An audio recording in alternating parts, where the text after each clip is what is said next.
So today we'll start a new chapter called Python modules. It is very important. It is just like we create header files in C or C++.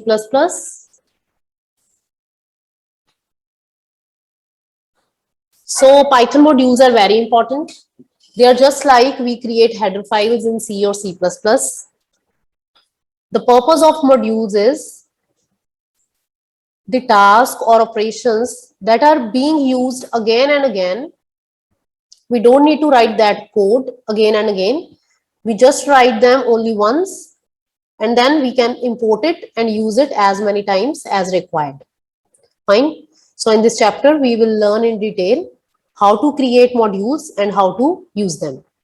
So the highlights of this chapter are Python modules, how to create them, how to import them, what are standard modules, and what are packages. So we'll discuss each of them in detail.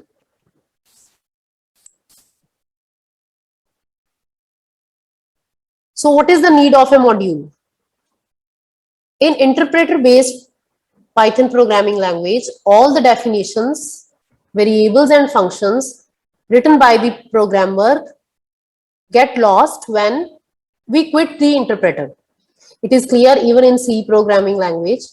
Once we come out of the output screen, the output gets lost. But what if we want to save it permanently, or we can use it again and again? Another way to save the program code is to write the program in a script mode.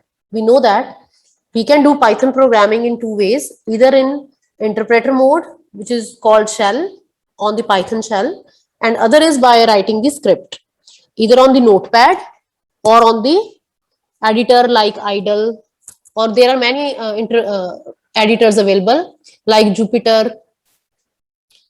There are so many, PyCharm, etc., etc. In some editors, such as Notepad, which we have followed so far. For large programs, it is good practice to divide it into several files for better understanding and maintenance. Moreover, sometimes similar function is used in multiple programs. So rather than writing the same code again and again, it is a good practice to make it a module and use it in different programs. That I already told you. We'll just write the code only once. We can name it as a module and we can just import it and use it as many times as we require. So just see how to create a module and how to import it. First of all, you should know what is module definition. A module can be defined with some function definitions and statements. Basically, we need to write only functions in the Python script, which we'll refer to it as a module. The file name is the module name, or it can be same as the task it performs with an extension .py. Suppose I want to create a module for some function. Fine. So I will write the file name as, I will name it as sum.py. And the function name will also be the same. It can be other name or it can be the same name also.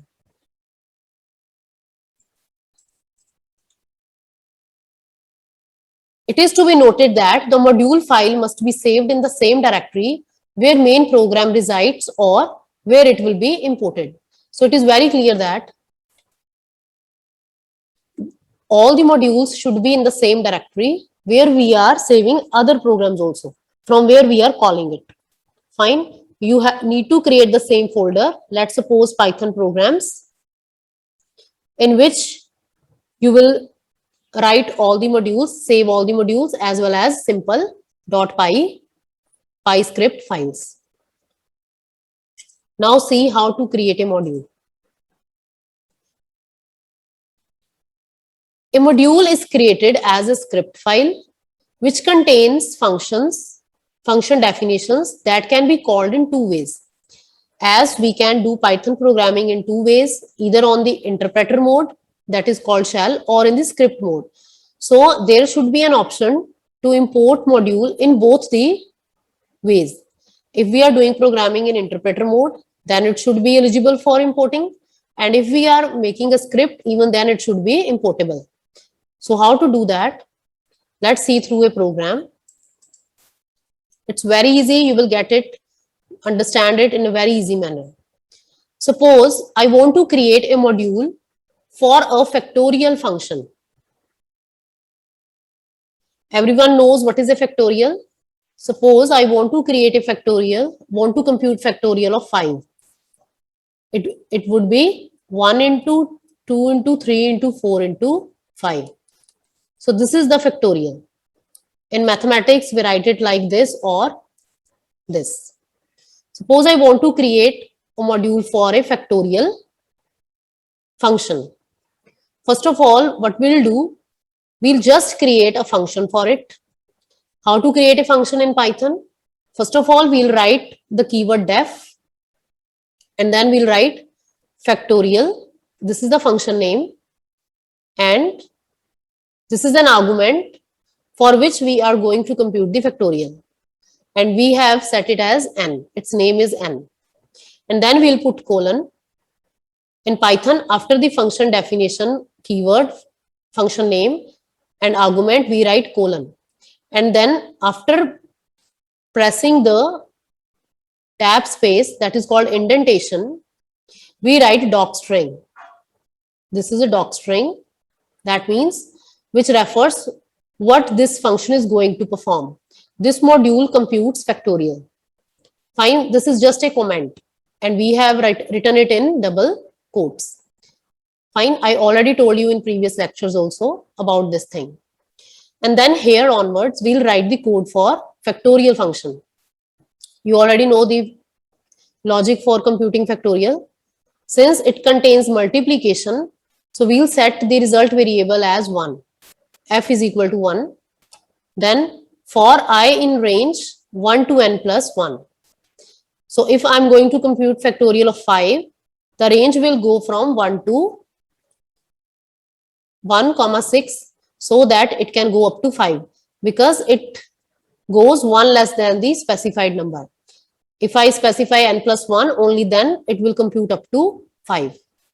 Fine. So the loop will run from 1 to 5 over here. So one by one, it will compute the factorial. F is equal to F into I. First time it will be 1 into 1. Next time loop will go up. It will be 1 into 2, because I will be augmented. Next time 2 into 3. Next 3 into 4. Sorry, this is 6. 24, and then 24 into 5. Next time it will be 6, but the loop will be terminated because all the range of the for loop is exhausted. So we have got our factorial value, which is 120. And then we'll print it. Print F, which is 120, and then return. So this is a function definition. We just need to write function definition. We no need to write the function call over here. You need to remember this. There are just function definitions in a module file. Fine. This is a module for factorial. Now we will save it with the name fact.py, where the function inside it is factorial. We will save it with the name fact.py. So we have created a factorial module. And now what we'll do, we can call this module or import this module in two ways. One way is to import it in the interpreter. If we are doing shell programming on the interpreter, then how we'll import it? Just see through this figure. We'll write import fact, which is that module name. We don't need to write the extension over here. We'll just write import fact. We have imported the module named fact. And then we'll write fact.factorial, and we'll pass the argument 5. In the module we have created above, we have passed only one argument, which was received as n. So this 5 value will be copied to n. And then the entire logic which I have taught you right now will compute the factorial of 5. And after pressing the enter, we'll get answer 120. So see how much easy this is. We have created the factorial module once and we can call it as many times as we require. Next time, by changing the number, I can call it fact.factorial 6, fact.factorial 7. By pressing enter, we will get the outputs. These are the outputs. Factorial of 6 is 720, 7 is 5040, and factorial of 8 is this one. So see how simple is it. We have just created a module named fact and called a function inside it by using the dot operator, fact.factorial and then 5. In interpreter mode, it is very simple to use it. I hope you understand this concept. And another way is importing a module in another script. You can see that fact.py is one script, which is a module script.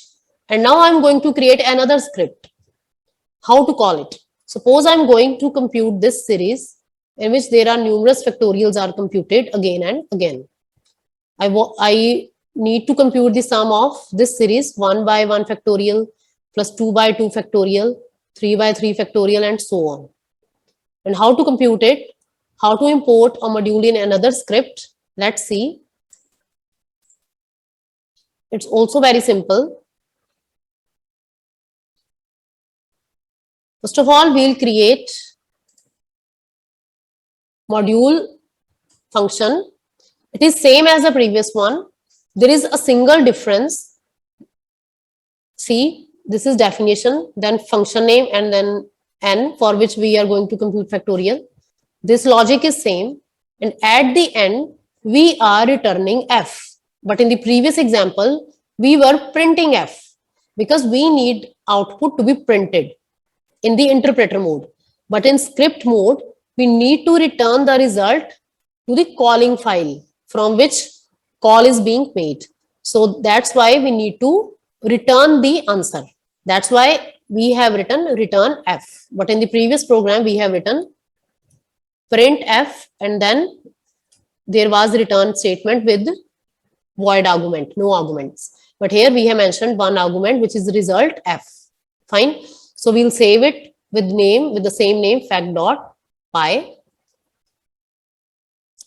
And now how to import it? Now we are going to compute the series. See, here we'll call it. To compute a series, this one. First of all, we'll import fact, which we have just created, module. And then we'll write n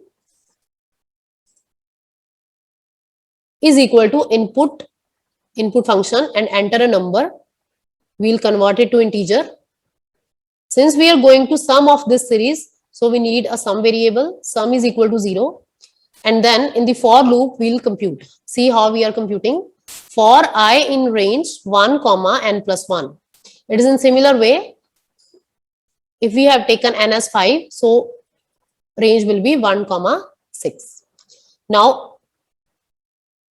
the formula of this series is sum is equal to sum plus I divided by fact dot factorial I. Fine. So fact is the module name, this one, and factorial is the function inside it. So first of all, it will put the value of I as 1 and it will compute the factorial of that number. So just see, it will compute like this, 1 by 1 factorial. Fine. Next time loop will go up. It will compute sum. This is 1. This is equal to 1. 1 plus 2 by 2 factorial. This is not factorial, sorry. This is simple 2.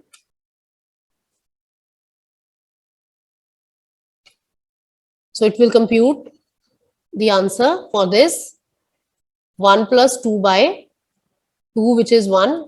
Answer will be 2. Next time 2 plus 3 by 3 factorial and so on. By this way, it will compute the series sum of this series. But see, the main purpose of this program is we have computed the factorial function only once in the module, and we are calling it many times. If I specify the n value 100, then it will be called and get the result 100 times. We don't need to write the code again and again. So this is the main use of modules. You just need the code only once, and then you just need to develop the logic only once, and then you can call it again and again. And at the end, final sum will be computed, and then you can print it. Print sum is equal to sum. So see, if I enter n value as 7, then for that the series sum is this one. So I hope you understand this concept. So this is how we can create modules and import it in interpreter as well as in a script. So this is a script file in which we are importing this fact module. You should remember this. When we are importing a module in a script, then it should return the answer like this statement, return F. And when we are importing a module in interpreter, as in the above program over here, then we need to write the print statement in the function only, and the return statement will be empty one. Fine. So this is for interpreter based calling. Fine. I hope you understand the concept of how to import a function or a module in a program.